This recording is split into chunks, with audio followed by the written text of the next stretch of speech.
So I took a lot of heat back in October of 2024 for saying that DJI's ban was coming. The DJI ban isn't speculation anymore. The question now is timing and scope, not possibility. So let's jump in.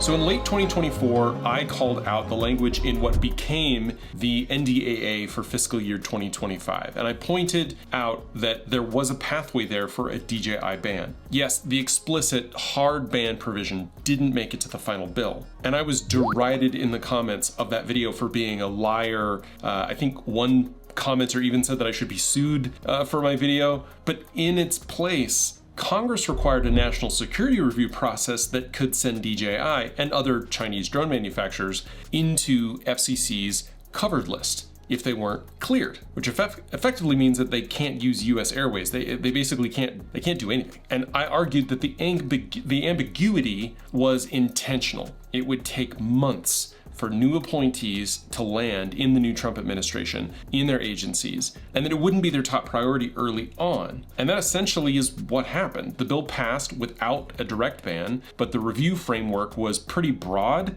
and the timetable just kind of drifted, even though there was a specific hard date that DJI needed to be reviewed by, which was December of this year. So now fast forward to the summer, and DJI is actively asking, I'm talking pushing, for that review to happen before that December deadline, because the default of no completed review is not a good thing. It means effectively that they're banned. Even without an explicit ban, the mechanism to reach the same outcome is embedded in the process, and the politics around it, including the role of lawmakers like Representative Elise Stefanik, have only intensified. That's a name we're going to keep hearing.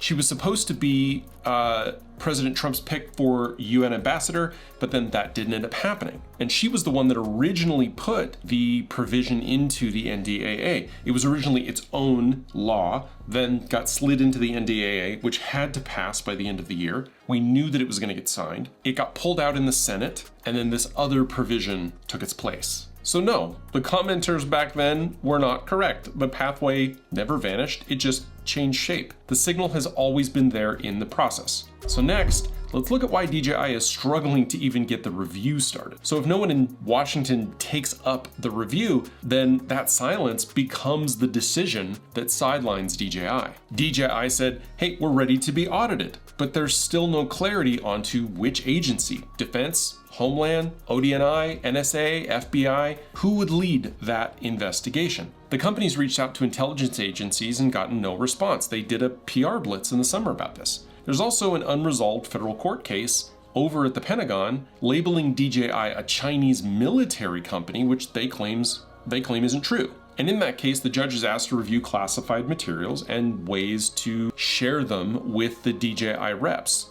And on the political front, DJI is relatively outgunned. The company has spent heavily on lobbying, hundreds of thousands through firms like CLS Strategies and Sidley Austin, plus substantial in-house efforts. Yet it's struggling to secure bipartisan meetings. DJI's global policy head described a very established groupthink on China. Florida Senator Rick Scott refused to meet, calling DJI part of a despicable government that wants to spy on us. And Representative Elise Stefanik declined as well, with her office calling DJI a communist Chinese front group. And Representative Frank Pallone Jr. signaled support for adding DJI to the banned telecom list under his Secure Trust Act framework. But the stakes are real and practical and immediate. DJI controls 70% of the US commercial market and is embedded in public safety, agriculture, and industrial workflows. Asheville police used DJI drones during Hurricane Helene for rescues, damage mapping, and live situational awareness. Other agencies followed data safety protocols to keep using them, but some jurisdictions like Orange County, Florida, hey Paul, halted DJI after a 2023 state ban.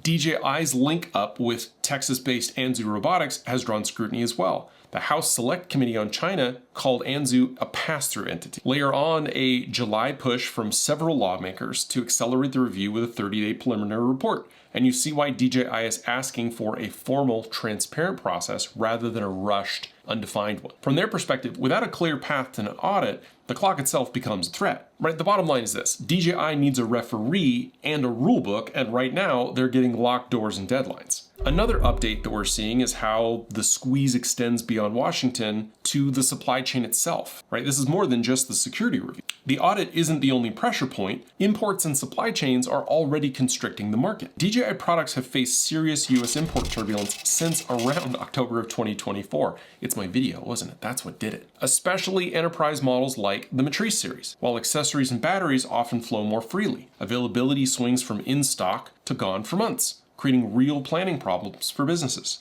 They trace a big part of that disruption to enforcement of the Uyghur Forced Labor Protection Act. DJI has publicly said that it's compliant and wants a proper review to demonstrate that. But on the ground, enforcement looks inconsistent. Some shipments clear, others don't, and patterns are hard to predict. The inconsistency hits hard for operators who need a specific aircraft to deliver on contracts. Customs and Border Protection can enforce this rule, and it's up to DJI to prove otherwise, but they don't seem to have the opportunity to do that. And the murky part is what happens to existing fleets. The language isn't crystal clear on whether current FCC authorizations could be pulled for models already in the field. But Drone Launch Academy points out that there probably isn't a technical way to remotely disable your drone or block its radio use. This isn't a smartphone that can be blocked over the air. So while your gear likely won't turn into a paperweight overnight, parts, replacement parts, and new airframes could be harder to source. Their tactical advice is pretty straightforward. If you have revenue lined up and you can find the enterprise gear that you need at a reasonable price, buying now makes sense. For hobbyists or new entrants,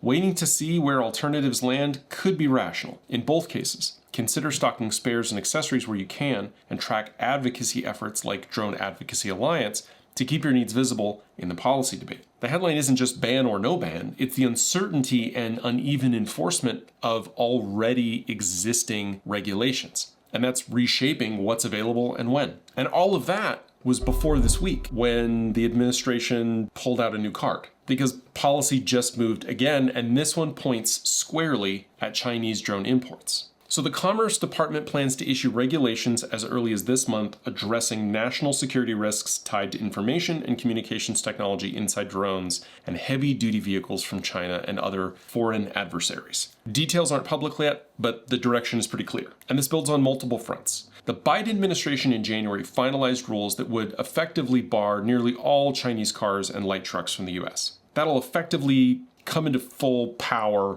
by 2026, citing risks in software and hardware. The Commerce Department had already signaled that drones could be targeted at a systems level. Onboard computers, communication links, flight controls, ground stations, operating software, and data storage. Parallel Sections 232 national security investigations are underway for drone imports and components, and for medium and heavy-duty vehicles. Those can lead to tariffs, quotas, and other trade restrictions. Tariffs are already biting. Current duties on Chinese drones total about 170% when you combine the 25% Section 301 tariff with a 125% reciprocal tariff imposed in April of 2025, although that was paused. And honestly, the tariffs have been a moving target since January. But there's also been a push to boost domestic supply. In June, President Trump signed an executive order to harden defenses against threatening drones and to accelerate U.S. drone manufacturing and exports. The Unleashing American Drone Dominance order aims to steer procurement away from adversary source systems. But remember, December 2024, President Biden in this case,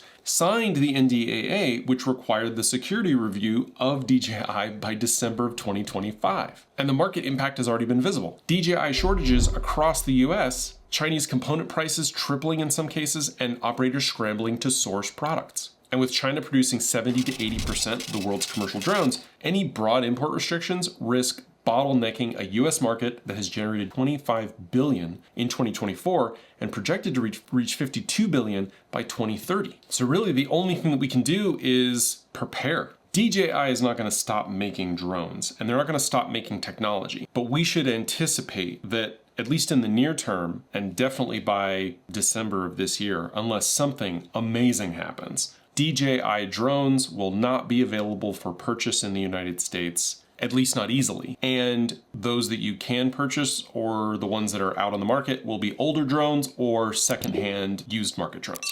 So if you're looking to pick up the Mavic 4 Pro, now is the time. But a new restriction would likely make it difficult to buy or import new drones from Chinese makers, but not immediately stop people from flying. Even if FCC authorization for certain models were challenged, there probably isn't a mechanism to remotely disable your drone. Doesn't necessarily mean that it wouldn't be illegal to fly it though, because that might be another thing that happens. We just don't know. But this is where risk management comes front and center. So if you depend on DJI for paid work, for parts, for diversifying your platforms where feasible, you need to be watching how federal and state procurement rules evolve and could potentially impact your ability to reduce downtime. I'm going to keep watching the audit timeline. I'm going to keep watching what comes out of Commerce. But I wanted to make this update video because, again, I got a lot of flack for that first video where I went out on a limb to say that I felt very strongly that the ban was coming. It's still coming. It's evolved, but I still feel very